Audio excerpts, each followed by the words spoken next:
भूत प्रेत की कहानियाँ पढ़ने और सुनने में तो बहुत रोमांचक लगती है, लेकिन ज़रा सोचिए, अगर ऐसे ही कुछ वास्तव में आपके साथ घटित होने लगे तो क्या आप उसे रोमांचित कहेंगे या डर के मारे थर-थर कांपने लगेंगे? किसी परलौकिक शक्ति या प्रेत आत्मा का आसपास होने का एहसास भी शरीर में एक अजब सी सिरहन पैदा कर देता है।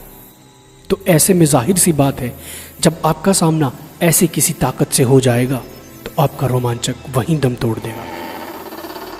वैसे तो कहने को बहुत सी ऐसी जगहें हैं जहां यह माना जाता है कि आत्माओं का वास है। कोई वीरान और अकेला घर हो या एक लंबे समय से खाली पड़ी इमारत। इसके अलावा वह स्थान जहां किसी दुर्घटना की वजह से भी किसी की जान गई हो, उसे भी हम योग्य नहीं मानते हैं कि हम वहां जाएं, क्योंकि जिन लोगों की जान दुर्घटना में जाती है उनकी आत्मा को मुक्ति नहीं मिलती और वे भटकते रहते हैं। कहने को तो बहुत सी जगहें हॉन्टेड या भूता कहा जा सकता है, जहां प्रमाणिक तौर पर कहा जा सकता है कि उस स्थान में कुछ न कुछ गड़बड़ तो ज़रूर है, और वह स्थान है राजस्थान स्थित भानगढ़ किला। यह वह स्थान है जिसे पुरातत्व वैज्ञानिकों ने सामान्य नहीं माना है। तभी तो राज्य सरकार द्वारा भानगढ़ किले के चारों तरफ व बाहर चेतावनी के तौर पर एक बोर्ड लगा हुआ है, जिसमें साफ साफ लिखा है कि सूर्य उदय होने से पहले और सूर्यास्त के बाद कोई भी इस किले में नहीं रुकेगा और नहीं आएगा। तो आखिर भानगढ़ में ऐसा क्या है जो आम जन को वहां रात के समय जाने से रोकता है? अगर कुछ है तो उसके पीछे क्या कारण है? हालांकि कोई भी पुख्ता तौर पर वहां घटने वाली दुर्घटना का कारण नहीं बता पाया, लेकिन स्थानीय लोगों के बीच प्रचलित है कुछ कहानियां जो साबित करती है कि वहां कुछ ना कुछ तो जरूर हो सकता है।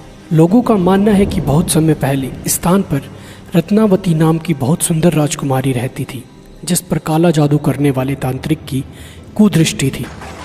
तांत्रिक ने अपने जादू से राजकुमारी को वश में करके उसका शारीरिक शोषण किया, लेकिन एक दुर्घटना के चलते उस तांत्रिक की मृत्यु हो गई और आज भी उस तांत्रिक की आत्मा वहाँ भटकती रहती है।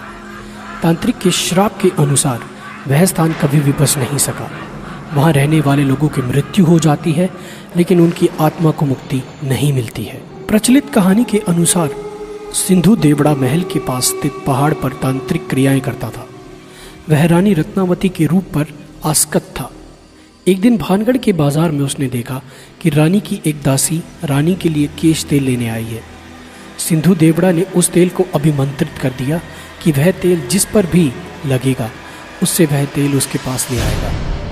कहते हैं कि रानी ने जब तेल को देखा तो वह समझ गई कि यह तेल सिंधु सेवड़ा द्वारा अभिमंत्रित है। तो कहते हैं कि रानी भी बहुत सिद्ध थी, इसलिए उसने पहचान कर ली और दासी से उस तेल को तुरंत फेंक देने को कहा। दासी ने उस तेल को एक चट्टान पर गिरा दिया। कहते हैं अभिमंत्रित तेल ने चट्टान को उड़ाकर सिंधु सेवड़ा की ओर रवाना कर दिया। सिंधु सेवड़ा ने चट्टान देखकर अनुमान लगाया कि रानी उस पर बैठकर उसके पास आ रही है, सो उसने अभिमंत्रित तेल को रानी को सीधे अपनी छाती पर उतारने का आदेश दिया। जब चट्टान पास आई तब तांत्रिक को असलियत पता चली, तो उसने आनन फानन में चट्टान उसके ऊपर गिरने से पहले भानगढ़ नगर उजड़ने का श्राप दे दिया और खुद चट्टान के नीचे दबकर मर गया। कहते हैं सिद्ध रानी को यह सब समझते देर ना लगी और उसने तुरंत नगर खाली करने का आदेश दे दिया। इस तरह यह नगर खाली होकर उजड़ गया और रानी भी तांत्रिक के श्राप की भेंट चढ़ गई। तो कितनी सच्चाई है इस कहानी में? इस कहानी में कितनी सच्चाई है इसके बारे में इस बात से ही जाना जा सकता है कि जनश्रुतियों में भानगढ़ के लिए प्रचलित कहानी में कई लोग रत्नावती को राजकुमारी तो कई लोग रानी बताते हैं। रानी रत्नावती का जिक्र तो हर कोई करता है, पर वह किस राजा की रानी थी? उसके राजा व उसका शासनकाल कौन सा था? नगर किस काल में उजड़ा? इस प्रश्नों पर सब चुप हैं।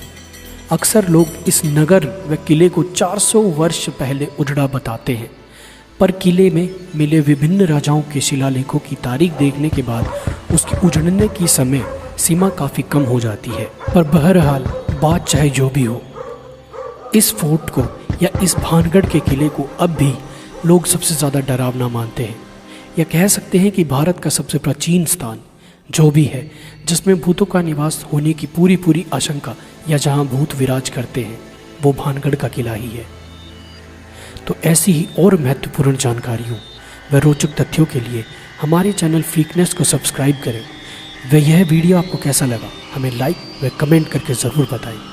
धन्यवाद।